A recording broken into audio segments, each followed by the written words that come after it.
이 시간에는 예수님의 필요를 드려라, 예수님의 필요를 드려라 라는 제목으로 말씀 증거하도록 하겠습니다. 오늘 본문은 예수님께서 십자가에 달려 죽으시기 전날 있었던 일을 기록하고 있습니다. 그 날은 무교절 첫날이었습니다. 유대인들의 이 전통에 의하면 그날은 유월절 양을 잡는 날로, 이 유월절은 이스라엘 백성들이 지키는 절기 가운데 가장 큰 절기였습니다.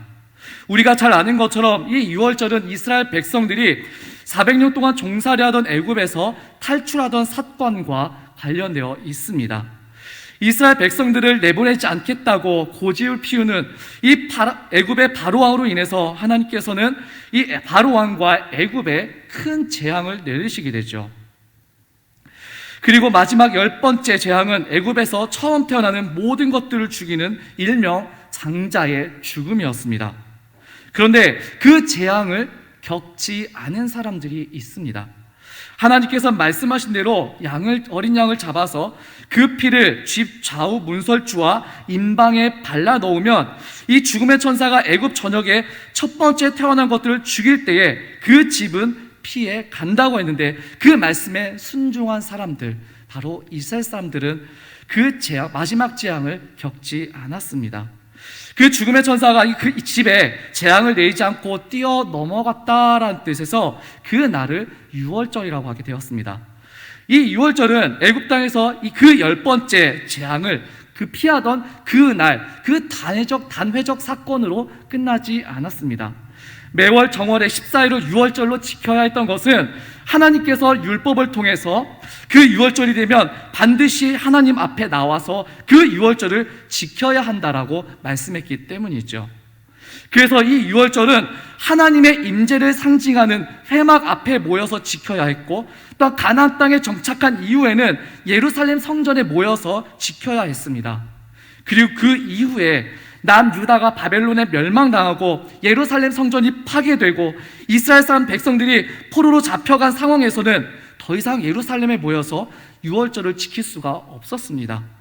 그래서 생겨나기 시작한 전통이 가정에서 유월절 양을 잡아서 가족끼리 유월절을 지키는 것으로, 이 포로기를 거치면서 성전 중심의 유월절이 가정 중심의 유월절로 조금씩 바뀌게 됩니다. 그러한 전통에서 예수님께서도요, 제자들과 함께 유월절을 지키시기를 원했습니다. 이번 유월절이 더욱 특별할 수밖에 없는 것은 예수님과 제자들이 지키는 마지막 유월절이 될 것이기 때문입니다. 제자들은 인정하지 않았고 믿지도 않고 믿고 싶지도 않았지만은 예수님께서 그동안 수차례 말씀하신 대로 십자가의 길을, 죽음이라고 쓰지만 생명이라고 읽는 그 구원의 길로 예수님께서는 나아가셔야 했고, 이제 내일이면 권력자들에게 잡혀 죽게 될 것입니다. 이런 분위기가 어떠하든 간에 지금 오늘 이 하루 이 순간 이 제자들에게 가장 당장 중요한 문제는요, 당시 그것은 이 유월절 양을 어디에서 잡으며 어디에서 유월절 식사를 하느냐가 중요했습니다. 당시 이 예수님의 주된 활동 거점은 예루살렘이 아니라 갈릴리였습니다. 예루살렘에는 가끔 올라오셨고, 혹 예루살렘에 올라오셨다 하더라도 예루살렘에는 그리 오래 머물지 않으셨습니다. 그래서 이 예루살렘에는 예수님의 집도 없었고, 그리고 마땅히 머물 만한 것도 없었습니다. 오늘 본문에서 예수님의 제자들이 우리가 어디로 가서 이 선생님께서 유월절 음식을 잡수시게 준비하기를 원하시나이까? 라고 그렇게 질문한 이유가 바로 여기에 있는 것이죠. 이렇게 제자들이 걱정하면서 그렇게 물어보자 예수님께서는 제자 둘을 보내시면서 말씀하십니다. 예루살렘 성 안으로 들어가면 물동이를 가지고 가는 사람을 하나 만나게 될 텐데, 그를 따라가서 선생님께서 제자들과 함께 유월절 음식을 먹을 방이 있는지 물어보라고 그렇게 말씀하십니다.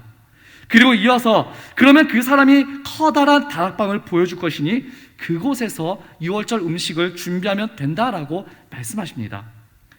이 예수님의 말씀을 들은 제자들은, 이 두 제자는 예루살렘 성 안으로 들어갔고, 그리고 예수님께서 말씀하신 대로 이 다락방을 내어줄 사람을 만나서 이 다락방에서 유월절 음식을 준비하게 됩니다. 그리고 그 다락방이 우리가 잘 알고 있는 마가의 다락방이라고 알려진 그 다락방이었습니다. 여기서 우리가 기억해야 할 중요한 것이 있습니다. 그것은 당시 상황에서는 어느 누구도 예수님께 자신의 다락방을 내어준다는 것이 결코 쉽지 않았다라는 사실을 우리는 기억해야 합니다. 분명히 나흘 전 예수님께서는 나귀를 타고 예루살렘에 입성을 하셨습니다. 수많은 사람들의 기쁨에 찬 환성과 환호를 받으면서 입성하실 때 탔던 이 새끼 나귀도 오늘 본문과 비슷한 흐름으로 가져온 나귀였기 때문에 그 당시 핫 이슈였던 이 예수님과 그의 제자들에게 다락방을 내어주는 것은요, 어떻게 보면 크나큰 영광으로 여겨질 수도 있습니다. 하지만 지금은요, 나흘 전과 분명히 다른 분위기, 다른 상황입니다. 오늘 본문 바로 앞인 마가복음 14장 1절 말씀을 보면은 대제사장들과 서기관들이 무엇을 의논하고 있다고 말을 합니까? 예수님을 잡아 죽일 방도를 의논하고 있었습니다. 예수를 죽이되 이 6월절에 명절에 죽이면 번거로워지고 혹시나 밀란이 일어날 수도 있으니까는 일단은 명절은 살려 피하자고 합의를 봅니다.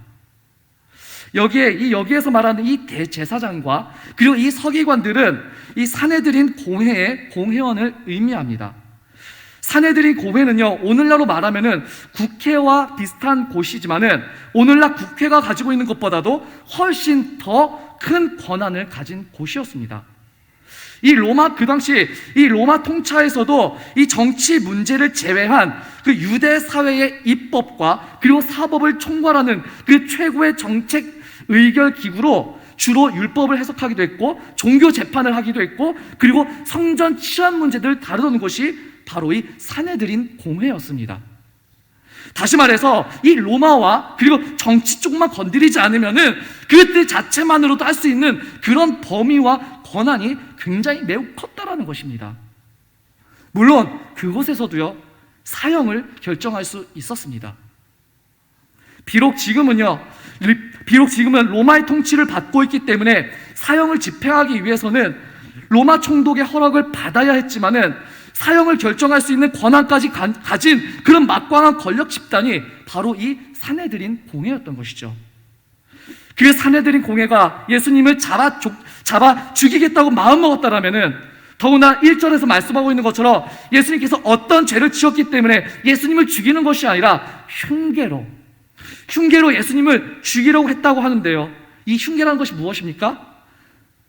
누명을 씌워서 속임수로 죽이겠다라는 것입니다. 흉계든 속임수든 어쨌든 정당하든 어쨌든 결과는요, 결국 예수님은 잡혀서 죽게 될 것이고 산헤드린 공회가 그렇게 하겠다라고 작정했다라면은 분명히 그대로 진행될 것입니다. 바로 이런 상황에서 예수님의 편에 서서 예수님의 편의를 봐준다라는 것은요, 쉽지 않았던 것입니다. 예수님과 함께 이 산헤드린 공회에 일명 괘씸죄에 걸려들 수도 있기 때문이죠. 그렇기 때문에 이 종려주일에 종려가지를 흔들면서 호산나를 외쳤던 사람들도 이제 며칠 지난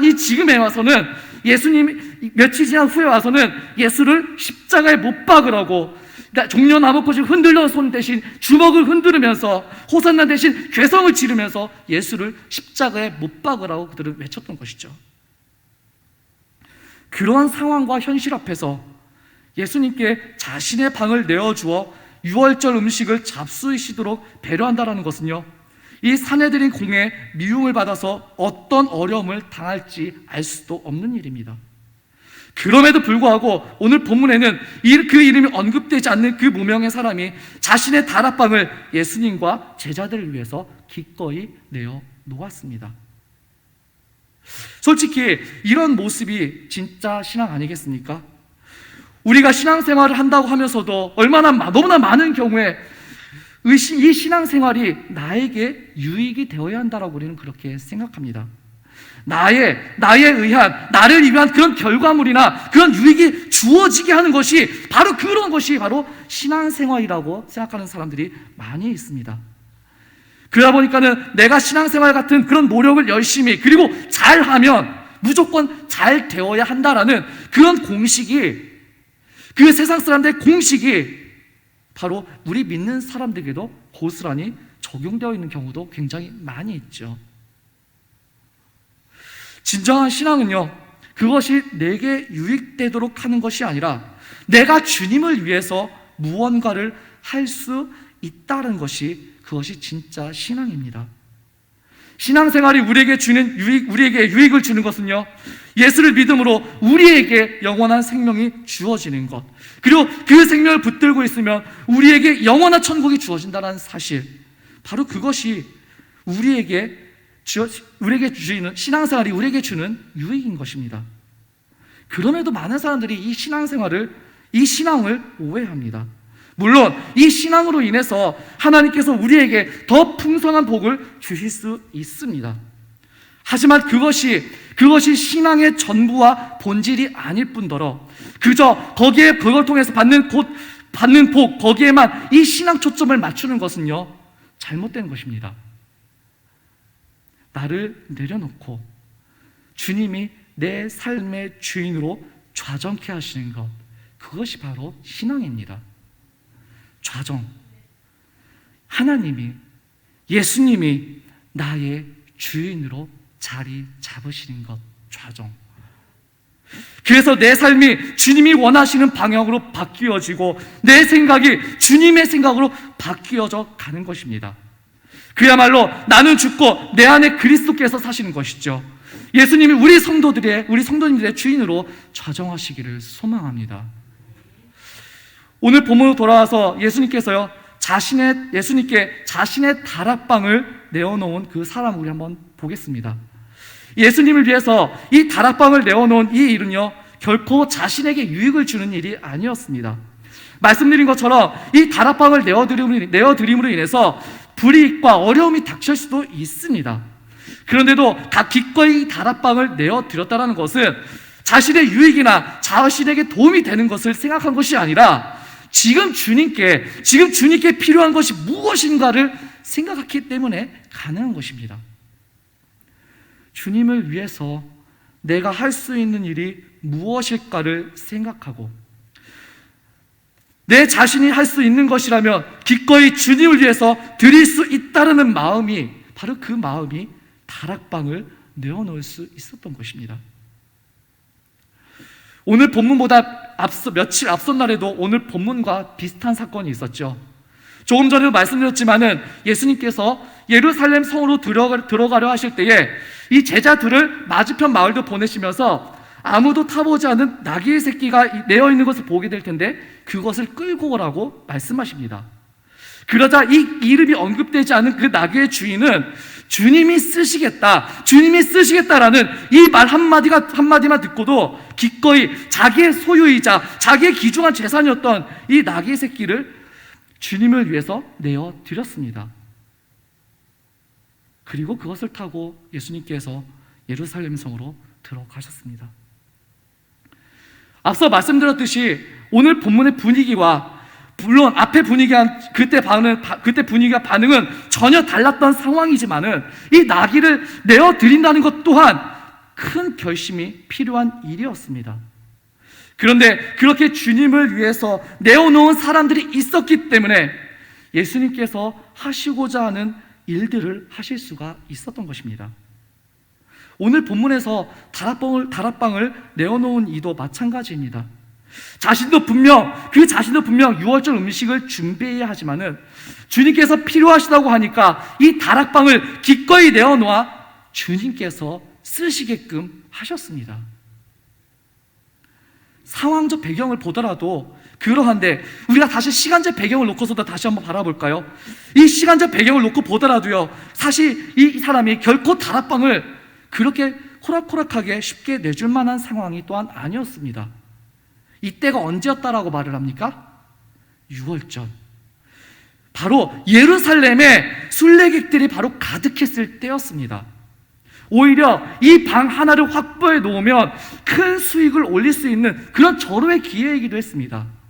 하지만 손해를 무릅쓰고 주님을 위한 자리를 비워두었다가 신속하게 주님을 위해서 그는 헌신했던 것이죠. 그렇습니다. 우리가 하는 모든 것은요, 누구를 위한 것이 되어야겠습니까?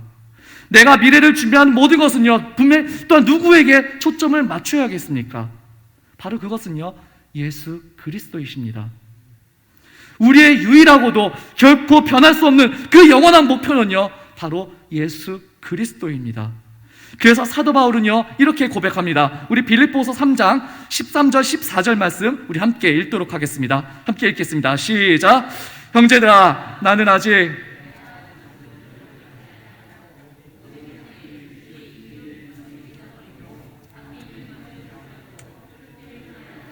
그리스도 예수 안에서 하나님 위에서 부르신 부름의 상을 위하여 달려가노라.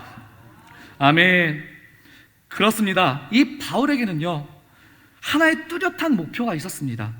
그는 그 목표 때문에 지금까지 자기의 모든 생각과 자신의 그 지식과 경험과 판단을 그는 배설물처럼 아낌없이 버렸습니다. 자기가 사는 것도 그리스도 때문에 사는 것이라고 말을 하고, 자기가 먹고 마시고 활동하는 것도 그리스도를 위해서 하는 것이고, 또 모진 환난과 극심한 박해를 받아도 오직 그리스도를 위하는 한 가지 목표 때문에 그는 자기의 모든 것을 다 바쳐서 충성하였습니다. 오늘 본문에서 다시 돌아오면요, 오늘 본문에서 우리가 주의 또한 계속해서 주의 깊게 보아야 할 사실이 하나 있는데요, 우리 14절 말씀도 다시 한번 읽어보겠습니다. 14절 말씀 다시 읽겠습니다. 시작. 그가 들어가는 그 집 주인에게 이르되 선생님의 말씀이 내가 내 제자들과 함께 유월절 음식을 먹을 나의 객실이 어디 있느냐 하시더라 하라. 아멘. 예수님께서 이 14절 말씀을 보면은 예수님께서 제자들과 이 유월절 음식을 드실 그곳을 가리켜서 누구의 객실이라고 말을 하고 있습니까? 나의 객실이라고 말씀하고 있습니다. 그런데 우리가 사실 우리가 본문을 읽어봤듯이요, 이 분명 그 다락방은 예수님의 것이 아니었습니다. 그런데도 예수님께서는 그것을 나의 객실이라고 말씀하십니다. 마치 나의 것이기 때문에 당연히 나를 위해서 내놓아야 한다는 듯이 그렇게 말씀하신 것이죠. 우리는 왜 그렇게 말씀하셨는가를 알기 위해서 우리는 이것을 기록하고 있는 사람이 바로 마가라는 사실을 우리는 먼저 알아야 됩니다. 마태복음에서는 이 예수님께서 내 제자들과 함께 유월절을 내 집에서 지키겠다고 기록하였고, 또 누가복음에서는 내가 내 제자들과 함께 유월절을 먹을 객실이 어디 있느냐라고 그렇게 기록하고 있습니다. 그런데 유독 이 마가복음에서만 예수님께서 나의 객실이 어디 있느냐라고 그렇게 기록하고 있는 것이죠. 자, 다시 한번 반복합니다. 이 마가복음을 기록한 사람이 누구입니까? 바로 마가입니다. 그리고 이 예수님께서 이 제자들과 함께 이 마지막 유월절 음식을 잡수신 그 다락방이 누구의 다락방이라고 알려져 있습니까? 마가의 다락방이라고 알려져 있습니다. 물론 이 예수님께서 이 유월절 음식을 드실 그때의 마가는요, 아직 청년에 불과했습니다. 또한 그의 집은 사실 그의 것이 아니라 그의 어머니의 것이라고 사도행전 또한 기록되어 있습니다. 하지만 분명한 것은요, 예수님께서 나의 객실이라고 말씀하신 그 다락방은요, 결코 예수님의 것이 아니었습니다. 그런데도 마가는 자신의 어머니의 소유인 그 다락방을 마치 예수님의 소유인 것처럼 기록하고 있는데요, 왜 마가는 그 다락방을 예수님의 객실이라고 그렇게 표현하고 있는 것일까요? 그 마가의 다락방은요, 예수님께서 승천하신 후에 제자들을 비롯해서 120여 명의 성도들이 주님께서 약속하신 성령을 기다리며 기도했던 장소입니다. 그리고 또 우리가 알듯이 오순절 성령의 역사가 일어난 장소가 바로 그 다락방입니다. 그렇게 그 다락방은 초대교회를 태동시키게 된 역사적 장소가 되었습니다. 그렇다면 이제 마가가 그 다락방을 예수님의 객실이라고 그렇게 표현한 이유를 우리는 짐작할 수 있게 됩니다. 예수님께서 제자들과 함께 마지막 유월절 음식을 잡수신 후에 그 다락방은요, 더 이상 자신의 개인 소유가 아니게 된 것입니다. 그래서 마가는 이 복음서를 기록하면서 그 다락방을 예수님의 것으로 인정하면서 예수님께서 제자들 보내시면서 하신 말씀도 나의 객실이 어디 있느냐라고 그렇게 물으신 걸로 마가는 기록한 것이죠. 이제는 더 이상 자신의 것이 아니라 주님께서 쓰시면 언제든지 쓰실 수 있는 그런 주님의 것으로 인정하는 그런 선언을 한 것입니다. 마가의 어머니가 예수님의 것으로 내어드린 그 다락방이 복음의 역사를 이루어가는 거룩한 장소로 사용되었고, 또한 내 것으로만 움켜쥐고 있을 때에는 결코 경험할 수 없었던 놀라운 역사를 경험할 수 있었던 것은 그것이 이제는 더 이상 나의 것이 아니라 주님의 것이었기 때문입니다. 우리는 안타깝게도 우리의 모습 가운데 이것만은 주님께서 간섭하면 안 된다라고, 이것만은 주님께서 침범하시면 안 된다라고 생각하는 나만의 영역, 나만의 선이 있습니다. 다른 것은 다 양보한다 하더라도 이것만은 절대 양보할 수 없다고 우리는 그렇게 말하는 것들이 꽤 있지 않습니까? 이제 그것을 주님의 것으로 내어 드려야 합니다. 그래서 그것에 주님께서 간섭하시고 주님께서 역사하시도록 우리는 그런 것들을 이제 주님께 내어 드려야 합니다. 그것이 나의 자존심일 수도 있고, 내 가정의 문제일 수도 있고, 내 내면에 부끄러운 어떤 모습일 수도 있습니다. 그러나 그것이 무엇이든지 간에 우리는 그것을 주님의 것으로 내어 놓아야 합니다. 그러면 그것이 주님의 손에서 귀한 역사를 만들어가는 거룩한 도구로 쓰임받게 될 것입니다. 말씀을 정리합니다. 이 마가복음 후반부에는 예수님께 헌신한 사람들의 이야기로 구성되어 있습니다. 낙이 새끼를 드린 사람, 순전한 나드 한 옥합을 깨트린 여인, 그리고 유월절 음식을 나눌 수 있는 장소를 제공한 사람. 이들은 모두 주가 쓰시겠다는 데 동참하고 헌신한 사람들이었습니다. 예수님의 사역에 필요를 드린 그런 귀한 사람들인 것입니다. 그리고 누구보다도 하나님을 위해서, 그 하나님이 사랑하시는 그 백성들을 위해서 드리신 분이 있습니다. 바로 죽기까지 섬기신 예수님, 하나님의 필요를 위해서 그 자신의 생명을 내어드린 예수님이 있습니다. 예수님은요, 하나님께서 원하시는 것을 너무나도 잘 알았습니다. 사실 예수님께서 원하시는 것은 할 수만 있다면 이 십자가를 피하는 것이었습니다. 이 고난을 피하는 것이었습니다. 그러나 아버지께서 원하시는 것이 너무나도 잘 아셨기 때문에, 아버지가 원하시는 것이 십자가에서 고난당하고 죽는 것인 것을 아셨기 때문에 예수님께서는 자신의 원하는 것을 접으시고 하나님께서 원하시는 것에 그 자신을 내어 드렸던 것입니다. 이제 우리 자신을 돌아보아야 할 때입니다. 우리는 얼마나 주님께서 원하시는 일에 얼마나 동참하고 있습니까? 그리고 또 얼마나 그 필요를 채워드리고 있는지 돌아봐야 할 때입니다. 솔직히 우리는 너무 작아서, 너무 미미해서, 너무 가진 것이 없어서 아무리 우리를 주님으로 채운들 얼마나 티가 날런지는 사실 잘 모르겠습니다. 하지만요, 분명한 것은 그 작은 헌신을 하나님께서는, 그 작은 드림을 하나님께서는 원하신다라는 것입니다. 특히 이번 주 우리는 종려주일을 시작으로 고난 주간으로 한 주를 보내게 됩니다.